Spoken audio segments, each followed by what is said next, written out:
રાજકોટ મહાનગરપાલિકાની આરોગ્ય શાખા દ્વારા ખાસ કરીને કોવિડની પ્રાઇવેટ ઉપરાંત ગવર્મેન્ટ હોસ્પિટલમાંથી ડિટેલ જે છે એ મેળવીને જર્મીસ પોર્ટલ ઉપર જે છે એ એડ કરવામાં આવે છે. આ ઉપરાંત પ્રાઇવેટ લેબોરેટરીઝ અને ગવર્મેન્ટ લેબોરેટરીઝ પણ આપણને રિપોર્ટિંગ કરતી હોય છે. આ જોવા જઈએ તો છેલ્લા 19 તારીખ પછી અત્યાર સુધીમાં કુલ 24 કેસ છે કોવિડના જે છે નોંધાયેલા છે. આજે જે છે ગઈકાલના 24 કલાકની અંદર 8 કેસ જે છે નોંધાયેલા છે. જોવા જઈએ તો એક્ટિવ કેસની સંખ્યા હાલ જે છે 23 છે. એક કેસ જે છે સક્સેસફુલી ડિસ્ચાર્જ કરવામાં આવ્યો છે. જોવા જઈએ તો તમામ પ્રકારના કેસીસ છે હાલ હોમ આઇસોલેશનની પરિસ્થિતિમાં જોવા મળી છે. કોઈ પણ પ્રકારની ગંભીર સ્થિતિમાં જોવા નથી મળ્યા. દાખલા તરીકે ભૂતકાળમાં જે કેસીસ જોવા મળ્યા હતા તેમાં શ્વાસ લેવામાં તકલીફ હતી, ઓક્સિજનનું ઘટવું વગેરે બાબતો જોવા મળી હતી. હાલ કોઈ કેસમાં આવા ગંભીર પ્રકારના લક્ષણો જોવા નથી મળ્યા અને મોટાભાગના કેસો હાલ જે છે હોમ આઇસોલેશનમાં છે. એ આપણા માટે રાહતના સમાચાર કહી શકાય. પરંતુ હાલ જે છે કોમ્યુનિટી ટ્રાન્સમિશન છે કોવિડમાં જોવા મળી રહ્યું છે અને કેસની સંખ્યા વધી રહી છે. પ્રાઇવેટ ઉપરાંત ગવર્મેન્ટ લેબોરેટરીમાંથી પણ આપણને કેસ છે એ માહિતી મળી.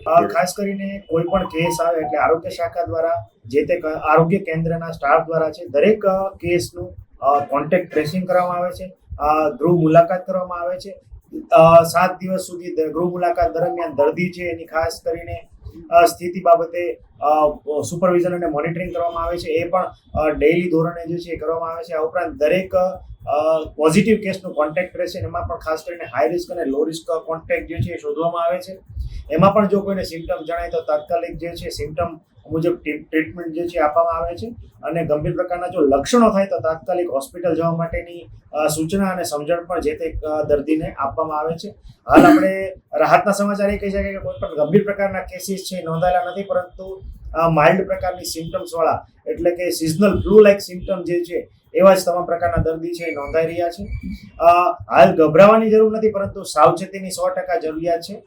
કોઈ પણ શરદી, ઉધરસ અને તાવ કોઈ પણ વ્યક્તિને જણાય તો તાત્કાલિક નજીકના આરોગ્ય કેન્દ્ર પરથી દવા મેળવવાનો આગ્રહ રાખવો જોઈએ. આ ઉપરાંત દાખલા તરીકે કોઈની તબિયત શરદી, ઉધરસ, તાવમાંથી શ્વાસ લેવામાં તકલીફ પડે, તાવ ઉતરતા ના હોય, આ ઉપરાંત અન્ય કોઈ પણ લક્ષણો જણાય જેમાં ઓક્સિજન ઘટવું વગેરે કોઈ પણ બાબતો જણાય તો તાત્કાલિક સિવિલ હોસ્પિટલ, આરોગ્ય કેન્દ્ર કે પ્રાઇવેટ હોસ્પિટલનો સંપર્ક કરવો ખૂબ જ હિતાવહ છે. કોઈ પણ શરદી ઉધરસના દર્દીએ બહાર મેડિકલ સ્ટોરમાંથી દવા લેવાને બદલે કોઈ પણ તજજ્ઞ કે ડૉક્ટર કે તબીબ પાસે જઈને દવા લેવાનો આગ્રહ રાખવો જોઈએ. આ ઉપરાંત જોવા જઈએ તો દરેક વ્યક્તિ જેને શરદી, ઉધરસ અને તાવ હોય એમને છીંક, ઉધરસ કે કોઈ જ્યારે પણ આ છીંક કે ઉધરસ ખાવાની હાલત આવે અથવા બોલવાનું આવે ત્યારે બની શકે તો મોં અને નાકની આગળ જે છે માસ્કનો પ્રયોગ કે રૂમાલનો પ્રયોગ કરવો ખૂબ જ હિતાવહ છે. આ ઉપરાંત દરેક વ્યક્તિએ હાલ જે છે કન્જેસ્ટેડ એટલે કે ખૂબ જ ભીડવાળા વિસ્તારમાં જવાનું, જેને શરદી ઉધરસ હોય એમને ખાસ ટાળવું જોઈએ જેથી પોતાનો ચેપ જે છે અન્ય વ્યક્તિઓને ના ફેલાવી શકે. આ ઉપરાંત ખાસ કરીને વારંવાર હાથ ધોવાની પ્રેક્ટિસથી આપણે કોવિડ ઉપરાંત સામાન્ય સિઝનલ ફ્લૂને પણ આગળ વધતો અટકાવી શકીએ છીએ. માસ્ક ફરજિયાત નથી, પરંતુ કોઈ પણ દર્દી પોઝિટિવ હોય તો એ માસ્ક પહેરે તો એનું ટ્રાન્સમિશન અન્ય વ્યક્તિને આપણે આગળ વધતું અટકાવી શકીએ. શરદી ઉધરસના લક્ષણ તમને જણાય તો તમારી જાતને થોડી આઇસોલેટ કરવી ખૂબ જ આવશ્યક છે, જેનાથી તમારું ઇન્ફેક્શન જે છે અન્ય વ્યક્તિઓને ના થાય. હાલ જે છે એ કોમ્યુનિટી ટ્રાન્સમિશન જે છે જોવા મળી રહ્યું છે. કોઈ પણ પ્રકારની બહારની હિસ્ટ્રી ન હોય છતાં કોવિડના લક્ષણો અને કોવિડ ટેસ્ટ જે છે પોઝિટિવ આવી રહ્યા છે. તો ઘણા લોકોની ફોરેન ટ્રાવેલ હિસ્ટ્રી હાલ તમામ જેટલા પણ પોઝિટિવ કેસ આવ્યા છે એ તમામનું જીનોમ સિક્વન્સિંગ માટે ગાંધીનગર વાયરોલોજી લેબ ખાતે જે છે સેમ્પલ મોકલવામાં આવી રહ્યા છે. હાલ જે છે કયો સ્ટ્રેન છે એ જે વાયરલ સ્ટ્રેન જે છે એનો રિપોર્ટ આવ્યા બાદ જ આપણને ખબર પડશે.